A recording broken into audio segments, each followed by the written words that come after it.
পশ্চিম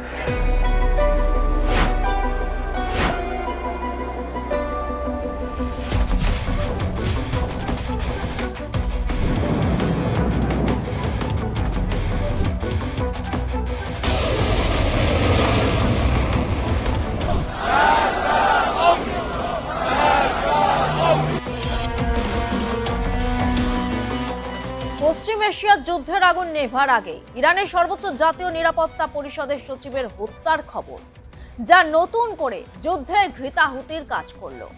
আলী লারিজানিকে হত্যার দাবি করা হয়েছে ইসরায়েলের তরফে। দাবি করা হয়েছে ইসরায়েলের প্রতিরক্ষা মন্ত্রী ইয়োভ গ্যালান্টের তরফে, যদিও এ বিষয়ে স্পষ্ট করে কিছুই জানানো হয়নি ইরানের তরফে।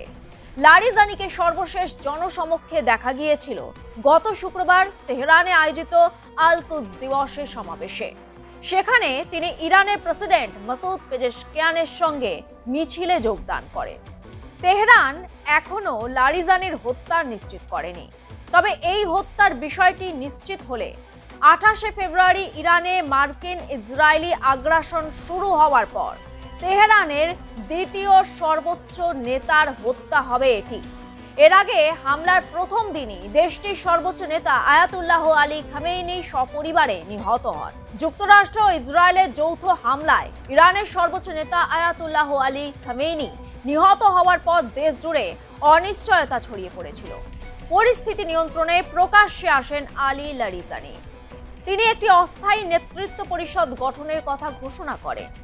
ঘোষণা দিয়েই থেমে থাকেননি তিনি।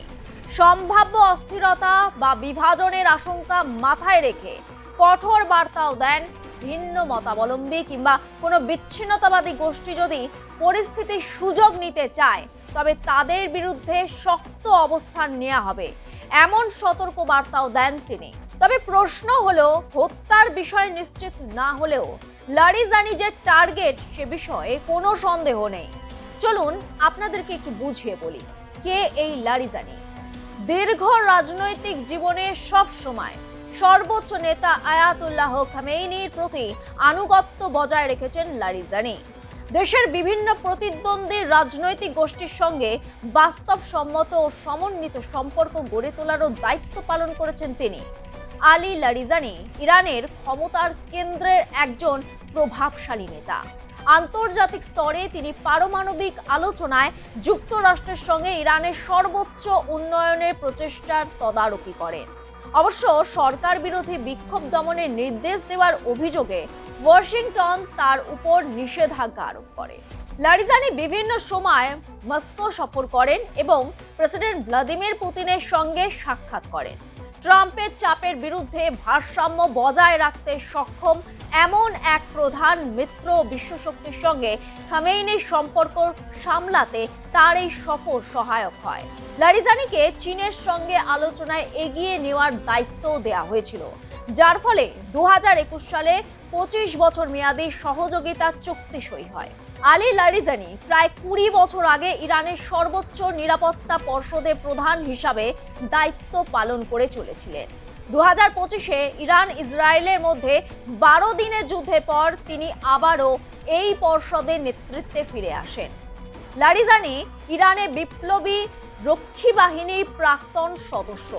2005 থেকে 2007 পর্যন্ত তিনি ইরানের প্রধান পারমাণবিক আলোচক হিসাবে দায়িত্ব পালন করেন এবং তেহরানের ইউরেনিয়াম সমৃদ্ধ করার অধিকারের পক্ষে অবস্থান নেন।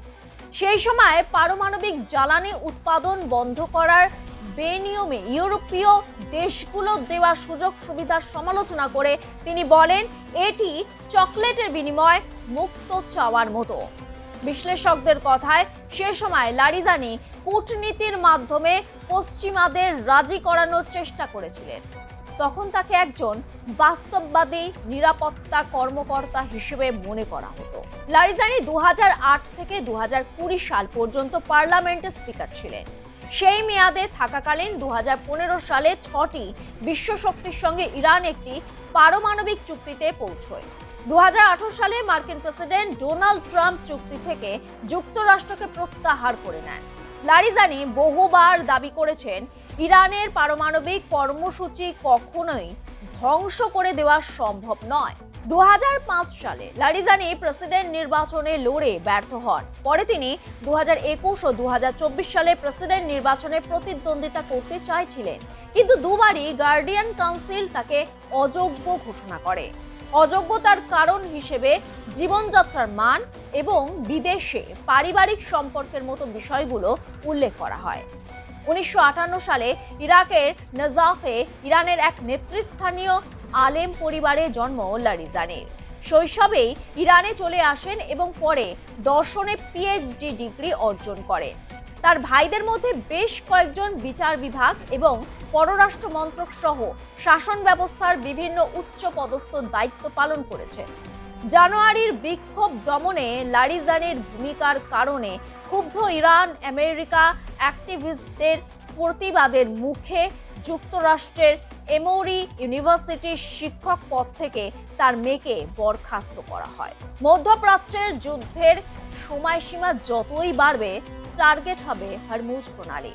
হরমুজে ইরান কড়াকড়ি করলে গ্যাস থেকে শুরু করে পেট্রোপণ্যের মূল্য বৃদ্ধি হবে প্রতিবেশী দেশগুলিতে। প্রথমে খামেইনি মৃত্যু, তার উপর ইরানের সুপ্রিম ন্যাশনাল সিকিউরিটি কাউন্সিলের প্রধান আলী লারিজানি ইসরায়েলি হামলায় নিহত হওয়ার দাবি করেছেন ইসরায়েলের প্রতিরক্ষা মন্ত্রী ইসরায়েল কাটস। নতুন করে যুদ্ধের অশনি সংকেত দেখছে আন্তর্জাতিক বিশেষজ্ঞ মহল।